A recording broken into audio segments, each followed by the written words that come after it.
What's different about poverty statistics is that they have to be linked to action. If you only have the monetary measure, you won't know the causes of people living in poverty. And you will think that giving money will be the solution, and that is not. You have to build human capital. To make an MPI, you look at the deprivations of each poor person or household, and then you add them up.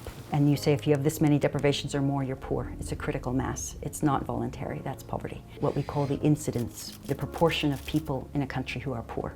The next thing you do is you look at all the poor people and you take the average of their deprivation scores. And so the intensity shows the average deprivation score among the poor. And to make an MPI, you multiply those two numbers together. So let's say that 40% of people are poor and the average deprivation score is 50%. 40% times 50% is 0.2. So it's a very simple measure. We thought other people would have done it already. Turns out they hadn't. And then we worked with a number of countries, beginning with Mexico and Bhutan and Colombia, to do official permanent measures that used this and that complemented their monetary measures. They are telling us what we knew, but we have the numbers now. So now we can really build up with these numbers the public policies to impact those populations. And we really achieved that because we decreased poverty in 2.5%.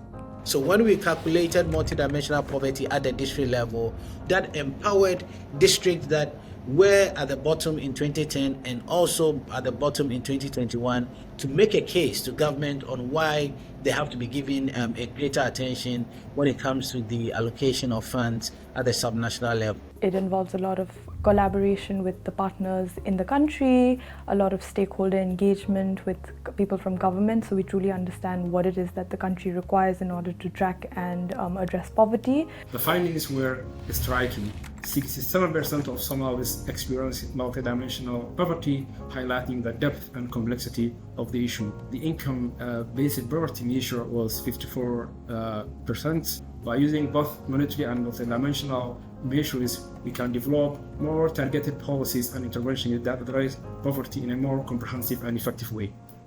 We are a research center in the university, which means that our team will always be engaged in some way in academic work. So there's a whole panoply of geek materials that we love, and not everybody does. But then in the policy space, all of the team of OPHI are committed to policy. We learn to have the courage to engage ministers and leaders. And then we learn about the policy actions, and often there are research needs to underlie them. What are the better questions for a survey? What are the better ways of allocating budget?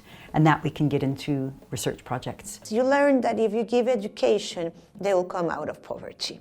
That's social mobility. You learn that if you have formal jobs, they come out of poverty. There's 17 SDGs, and the first is to end poverty in all its forms everywhere. And there are 232 separate SDG indicators or so. And the first is the $2.15 a day. The second is national monetary measures.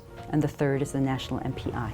Whatever we do, we need to think about the human beings behind the numbers. I just, love working with all these families and knowing that their kids will have a better life because we can visualize another way to address public policies with dignity, with ethics, and especially with impact. And MPI was our best ally in this.